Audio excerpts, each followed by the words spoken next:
اعوذ باللہ من الشیطان الرجیم بسم اللہ الرحمن الرحیم۔ سامعین، ہماری یہ نشست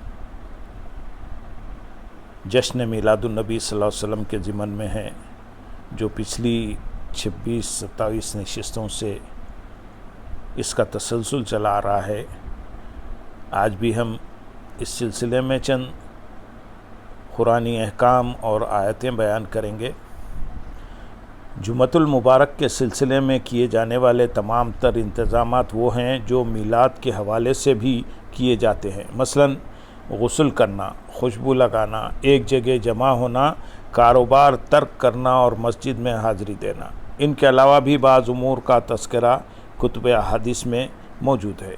جمعے کے دن یہ سارا اہتمام در حقیقت حضور نبی اکرم صلی اللہ علیہ وسلم پر زیادہ سے زیادہ درود و سلام بھیجنے کے حوالے سے ہے، اور اس دن کو کثرت درود و سلام کے لیے اس لیے چنا گیا کہ یہ حضرت آدم علیہ السلام کا یوم میلاد ہے۔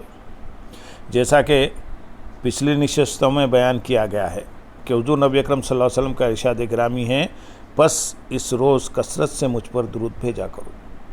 اس دن عاشقان رسول صلی اللہ علیہ وسلم درود شریف کا اجتماعی ورد کرتے ہیں، اور اس دن محفل میلاد اور محفل صلاۃ و سلام کا زیادہ سے زیادہ اہتمام کیا جاتا ہے۔ یہ دن جہاں ایک طرف میلاد سیدنا آدم علیہ السلام کے لیے خاص ہے، تو دوسری طرف درود و سلام کے ذکر کی نسبت سے میلاد مصطفیٰ صلی اللہ علیہ وسلم کے لیے بھی ہے۔ اس طرح بیک وقت یہ دن جد ماجد اور فرزند امجد دونوں کے لیے اظہار مسرت کا مژدہ بردار بن گیا ہے۔ حدیث مبارک میں یہ بھی ہے کہ صحابہ کرام رضی اللہ تعالیٰ عنہ نے عرض کیا، یا رسول اللہ صلی اللہ علیہ وسلم، ہمارا درود آپ کے وصال کے بعد کیسے آپ پر پیش کیا جائے گا؟ آپ صلی اللہ علیہ وسلم نے ارشاد فرمایا، بے شک اللہ عز و جل نے زمین پر حرام قرار دیا ہے کہ وہ انبیاء اکرام کے جسموں کو کھائے۔ اس کا مطلب یہ ہے کہ آپ صلی اللہ علیہ وسلم صحابہ اکرام رضی اللہ تعالیٰ عنہ کو یہ باور کرانا چاہتے تھے کہ میں اس دنیا میں ظاہری پردہ فرمانے کے بعد بھی اپنے جسم کے ساتھ زندہ رہوں گا، اور تمہیں چاہیے کہ مجھ پر جمعے کے دن کثرت کے ساتھ درود و سلام پڑھنا اپنا معمول بنا لو۔ حضرت انس بن مالک رضی اللہ تعالیٰ عنہ سے روایت ہے کہ حضور نبی اکرم صلی اللہ علیہ وسلم نے اپنا سفر معراج بیان کرتے ہوئے فرمایا کہ جبرائیل علیہ السلام نے بیت الحم کے مقام پر مجھ سے کہا، آپ براق سے اتریے اور نماز پڑھیے۔ میں نے اتر کر ادا کی، پس اس نے کہا،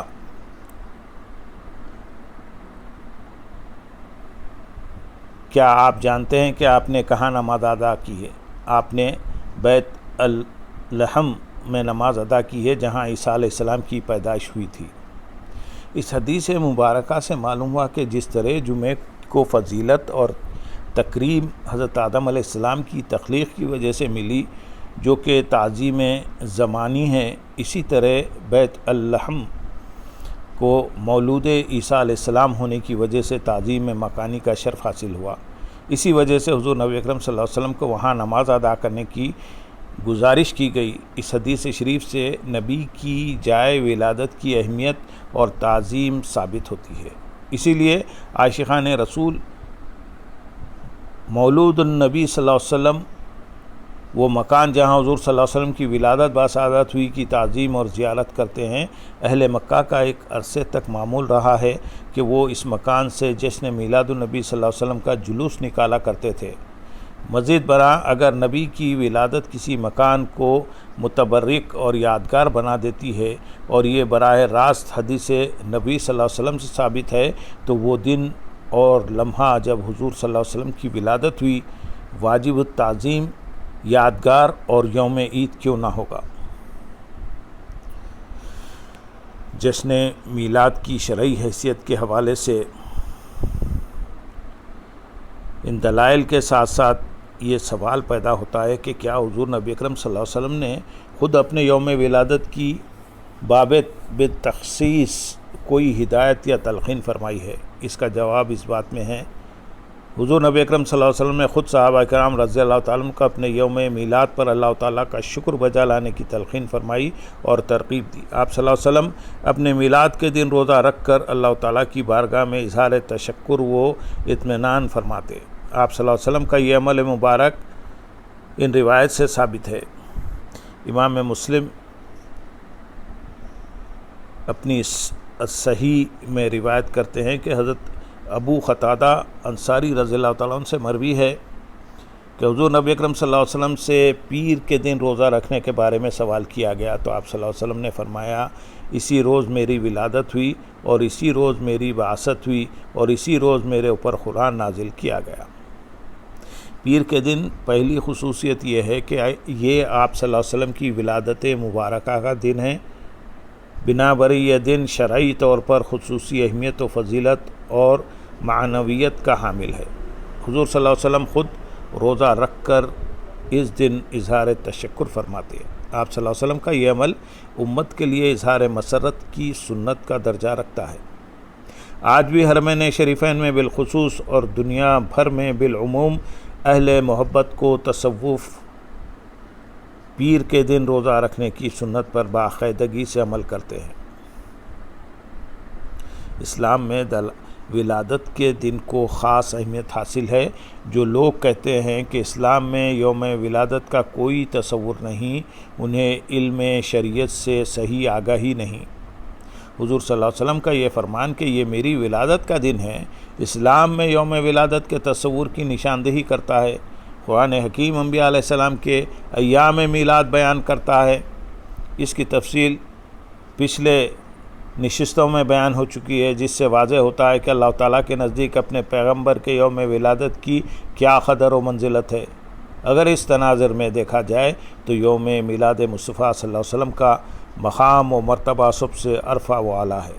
یہ دن منانے کے مختلف طریقے ہیں جو قرآن و سنت سے ثابت ہیں، جیسے اس حدیث سے عبادات کی ایک قسم روزہ رکھنا ثابت ہے، لیکن اس کے ساتھ ساتھ اللہ اور رسول صلی اللہ علیہ وسلم کی رضا کے حصول کے لیے صدقہ و خیرات کرنا، کھانا کھلانا، شکر بجا لانا اور خوشی منانا میلاد منانے کی مختلف صورتیں ہیں۔ ہم پچھلی نشستوں میں شکر بجا لانے کی مختلف صورتوں کے ذیل میں اس پر بحث کر چکے ہیں۔ حضور نبی اکرم صلی اللہ علیہ وسلم نے خود اپنا میلاد منایا۔ آپ صلی اللہ علیہ وسلم نے اللہ تعالیٰ کا شکر بجا لاتے ہوئے اپنی ولادت کی خوشی میں بکرے ذبح کیے اور ضیافت کا اہتمام فرمایا۔ امام بہقی حضرت انس رضی اللہ تعالیٰ عنہ سے روایت کرتے ہیں، حضور نبی اکرم صلی اللہ علیہ وسلم نے اعلان نبوت کے بعد اپنا عقیقہ کیا۔ ضیاء مقدسی حضرت انس رضی اللہ تعالیٰ عنہ سے روایت کرتے ہیں، حضور نبی اکرم صلی اللہ علیہ وسلم نے بعد از بعثت اپنا عقیقہ کیا۔ حضرت عبداللہ بن عباس رضی اللہ تعالیٰ عنہ نے فرمایا، جب حضور صلی اللہ علیہ وسلم کی ولادت ہوئی تو حضرت عبد المطلب رضی اللہ تعالیٰ عنہ نے آپ کی طرف سے ایک مینڈھے کا عقیقہ کیا۔ حضرت عبداللہ بن عباس رضی اللہ تعالیٰ عنہ ہی سے روایت ہے، بے شک حضرت عبد المطلب نے 7ویں روز آپ صلی اللہ علیہ وسلم کے عقیقے کی دعوت کی۔ اس میں تو ائمہ کا اختلاف ہی نہیں ہے کہ حضور صلی اللہ علیہ وسلم کا عقیقہ آپ صلی اللہ علیہ وسلم کے دادا حضرت عبد المطلب رضی اللہ تعالیٰ عنہ نے 7ویں دن کیا تھا۔ آپ صلی اللہ علیہ وسلم 40 سال تک اپنا عقیقہ کیسے مؤخر کر سکتے تھے؟ کیونکہ حدیث مبارک کی روح سے جب تک عقیقہ نہ دیا جائے بچہ گروی رہتا ہے۔ حضرت سمرہ بن جندب رضی اللہ تعالیٰ عنہ سے مروی ہے کہ حضور نبی اکرم صلی اللہ علیہ وسلم نے ارشاد فرمایا، بچہ اپنے عقیقے کے باعث گروی رہتا ہے، اس کی طرف سے 7ویں دن ذبح کیا جائے۔ سوال پیدا ہوتا ہے کہ تاجدار کائنات صلی اللہ علیہ وسلم نے اپنی بعثت مبارکہ کے بعد کون سا عقیقہ کیا تھا؟ تو اس کا جواب یہ ہے کہ حضور صلی اللہ علیہ وسلم نے بعثت کے بعد اپنی ولادت اور میلاد کی خوشی و مسرت اور شکرانے میں بکرے ذبح کیے اور اہتمام ضیافت کیا تھا، کیونکہ عقیقہ 2 بار نہیں ہوتا۔ بعض لوگ کہتے ہیں کہ یہ صرف عقیقہ ہی تھا جو آپ صلی اللہ علیہ وسلم نے اپنے اعلان نبوت کے بعد کیا۔ اگر ہم اسے عقیقہ ہی تصور کریں تو سوال پیدا ہوتا ہے کہ عقیقہ کیا ہے؟ عقیقہ فی نفسی ولادت پر اظہار تشکر و امتنان ہے۔ اسے ولادت کی خوشی کی تقریب کہہ لیں یا تقریب میلاد، مفہوم ایک ہی ہے کہ ولادت کے موقع پر خوشی منائی جاتی ہے۔ امام جلال الدین سیوطی رحمۃ اللہ علیہ نے اپنی کتاب حسن المقصد فی عمل المولود میں حافظ ابن حجر عسقلانی رحمۃ اللہ علیہ کے دلائل کی تائید میں ایک اور استدلال پیش کیا ہے جو جشن میلاد النبی صلی اللہ علیہ وسلم کے بارے میں ایک مضبوط بنیاد فراہم کرتا ہے۔ وہ لکھتے ہیں، یوم میلاد النبی صلی اللہ علیہ وسلم منانے کے حوالے سے ایک اور دلیل مجھ پر ظاہر ہوئی ہے جسے امام بہقی نے حضرت انس رضی اللہ تعالیٰ عنہ سے نقل کیا ہے کہ حضور نبی اکرم صلی اللہ علیہ وسلم نے اعلان نبوت کے بعد خود اپنا عقیقہ کیا، باوجود اس کے کہ آپ صلی اللہ علیہ وسلم کے دادا عبد المطلب آپ صلی اللہ علیہ وسلم کی پیدائش کے 7ویں روز آپ صلی اللہ علیہ وسلم کا عقیقہ کر چکے تھے، اور عقیقہ 2 بار نہیں کیا جاتا۔ پس یہ واقعہ اسی پر محمول کیا جائے گا کہ آپ صلی اللہ علیہ وسلم نے اپنے آپ کو اللہ تعالیٰ کی طرف سے رحمت للعالمین اور اپنی امت کے مشرف ہونے کی وجہ سے اپنی ولادت کی خوشی کے اظہار کے لیے خود عقیقہ کیا۔ اسی طرح ہمارے لیے مستحب ہے کہ ہم بھی حضور نبی اکرم صلی اللہ علیہ وسلم کے یوم ولادت پر خوشی کا اظہار کریں اور کھانا کھلائیں اور دیگر عبادات بجا لائیں اور خوشی کا اظہار کریں۔ امام سیوطی رحمۃ اللہ علیہ خود ہی سوال اٹھاتے ہیں کہ کیا وہ حقیقتاً ایک عقیقہ ہی تھا، اور پھر خود ہی جواب دیتے ہوئے کہتے ہیں کہ دراصل وہ عقیقہ نہیں تھا، اگرچہ جو ولادت کی خوشی میں شکرانے کے طور پر جانور کی قربانی دینے سے عبارت ہے۔ تکنیکی اعتبار سے عقیقے کے آئینہ دار میں تاہم وہ معروف معنوں میں روایتی طور پر عقیقہ نہیں تھا، کیونکہ آپ صلی اللہ علیہ وسلم کا عقیقہ آپ کے دادا حضرت عبد المطلب رضی اللہ تعالیٰ عنہ آپ کی ولادت کے بعد 1 ہفتے بعد ہی کر چکے تھے۔ پھر امام سیوطی اپنا شرعی موقف بیان کرتے ہوئے کہتے ہیں کہ عقیقہ زندگی میں صرف ایک بار ہوتا ہے اور اسے دہرایا نہیں جاتا۔ اگر کوئی کہے کہ ٹھیک ہے آپ صلی اللہ علیہ وسلم کا عقیقہ آپ کے دادا حضرت عبد المطلب رضی اللہ تعالیٰ عنہ کر چکے تھے، لیکن عقیقے کی وہ رسم دور جاہلیت میں آپ صلی اللہ علیہ وسلم کی بعثت مبارکہ سے پہلے ادا کی گئی تھی، اس لیے حضور نبی اکرم صلی اللہ علیہ وسلم نے اپنے عقیقے کا اعادہ مناسب خیال کیا ہوگا۔ یہ سوچ جاہلانہ نہ ہے۔ اگر دور جاہلیت سے متعلق اس نقطہ نظر کو درست مان لیا جائے تو حضور نبی اکرم صلی اللہ علیہ وسلم کی بعثت کے بعد المومنین حضرت خدیجہ رضی اللہ تعالیٰ عنہ سے اپنے نکاح کی بھی تجدید کرنی چاہیے تھی۔ عقیقہ تو محض ایک صدقہ ہے، جبکہ نکاح عقد ازدواج ہے۔ پھر آپ صلی اللہ علیہ وسلم کے نکاح پر مہر کی ادائیگی بھی حضرت ابو طالب نے اپنی جیب سے کی تھی۔ اگر یہ بات درست ہوتی تو نکاح اور مہر کا اعادہ بھی ہونا چاہیے تھا۔ اس لیے یہ نقطہ نظر درست نہیں، کیونکہ شریعت مطہرہ نے دور جاہلیت میں کیے گئے جائز کاموں کو سند قبولیت عطا کی ہے، اور شرعی احکام نزول وحی کے بعد نافذ کیے گئے، جیسے سوائے اس کے کہ جو دور جاہلیت میں گزر چکا کے تحت تو قبول اسلام کے بعد دور جاہلیت کے تمام گناہ بھی معاف ہوتے ہیں۔ ہر گناہ کی الگ الگ توبہ درکار نہیں ہوتی، چہ جائے کہ امور صالحہ اور امور مستحسنہ، نکاح، عقیقہ، معاہدہ اور ایسے تمام امور خیر برقرار رہتے ہیں۔ اس لیے امام سیوطی فرماتے ہیں کہ دوبارہ عقیقہ کرنے کی کوئی ضرورت تھی نہ کوئی شرعی تقاضا تھا۔ پس اس پوری تفصیل سے معلوم ہوتا ہے کہ حضور صلی اللہ علیہ وسلم نے بعثت کے بعد خود اپنا میلاد مناتے ہوئے بکرے ذبح کیے۔